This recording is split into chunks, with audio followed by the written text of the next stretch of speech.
So over the holidays, I got lucky. I don't have cable at home, but my brother-in-law does, and I was able to catch not only some of the Spangler Cup.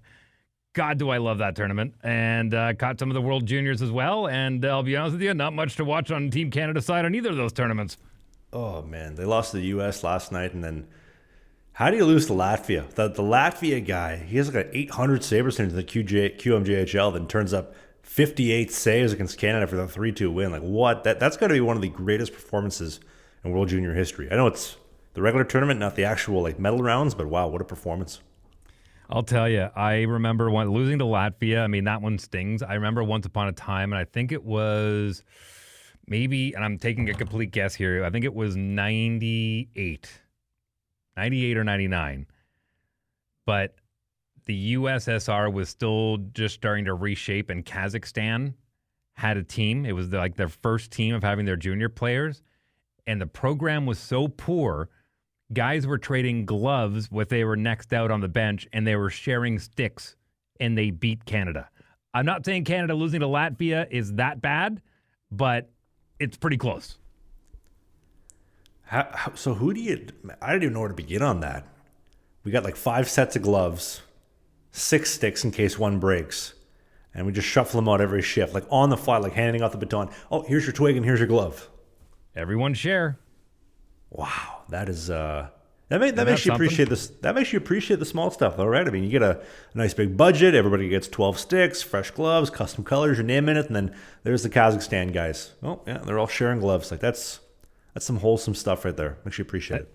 And I guarantee you, they went home with that win, and they were hailed as heroes. Half the country doesn't know what hockey is. Oh, well, listen, I mean, it was still the USSR, right? I mean, they still had the Russian Red Army and whatnot, so I'm sure that the propagandic news made its way around about how good the Red Army was and kids of that young age. I mean, they must have known about hockey because they had enough players to field a junior program.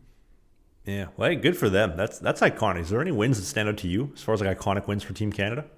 Well, it's funny because I think on the last couple of shows I had mentioned how good that team in 2005 was that went down to Grand Forks, and I just saw a few days ago TSN did a whole story about how good that team was that they were putting on their YouTube channel. So I'm not going to say I predicted that one. I think most people agree that that was just probably one of the greatest teams that Team Canada ever put together. I mean, sure, you can have your arguments about the Lindros days and, even back to the Gretzky days and the time that Mike Keane put the lights out when they decided to fight with the Russians.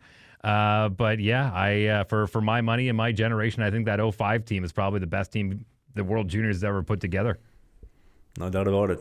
And that whole span, I think from like '04 to '09, 2010, they were dominant. Some of the best players, some of the best national leaguers of all time in those tournaments for Team Canada. That was the golden era for Team Canada, the World Juniors, the World Jays.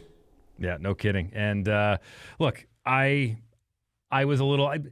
Somebody had called me out a few times, I think in the comments as well, saying, "Do you have statistical facts to back up that that the World Juniors isn't doing as well?" And no, my metric is based on the amount of people that I know that normally talk about and get excited about it and say, "Am I getting tickets this year? How are you planning your holidays around the World Juniors?" I just hadn't been hearing as much about that as I had in the past 20 years about it. Yeah, I'm a little chapped about them snubbing the Manitoba boy, Carson Bjarnason, Manitoba boy from Carberry, Manitoba, just outside of Brandon. They buried him as the third goalie, but they had the 18-year-old kid, Jack Ivankovic, I believe was his name. First time since 1987, they had an 18-year-old kid starting for Team Canada. Obviously, didn't do great against Latvia. See you later. Now in goes Thunder Bay boy, Carter George, who's going to be starting. I wonder, after the USA performance, I wonder if they're going to put in Carson Bjarnason. That'd be awesome to see the Manitoba boy in net. Well, look, at this point, you might as well give all the guys the showcase time that they can allow, right? Because, I mean, that's basically what it is. It's a showcasing tournament for a lot of these pro leagues to see how these players are developing that they've been following since they were 14 years old. So, yeah, might as well give them as much time as you can. What do you think if they could trade players during the tournament? Wouldn't that be awesome? Like, hey, thanks for the last 3 weeks. Pack your shit and you can leave. We're trading this guy from Canada to Kazakhstan for 6 sets of gloves. If only they could trade an international play. It's like, we'll take one import for... No, unfortunately, you have to be... Well, you don't have to even necessarily be born on that soil in order to play for that national team. I mean, Brett Hull's a great example of that. Born in Canada, became a U.S. citizen and played for the bulk of his international play with Team USA. Owen Nolan played for Team Ireland. He played for Team Canada, even though he was born in Ireland. So, it's not an impossible. I'll be honest with you. I would love to see, and I know you brought this up before the show, and I like the idea of trading coaches. Hey, more hockey content. It's might be old, it might be new, it might be a full episode, it might be a half episode, but you can click these boxes because who doesn't like clicking boxes?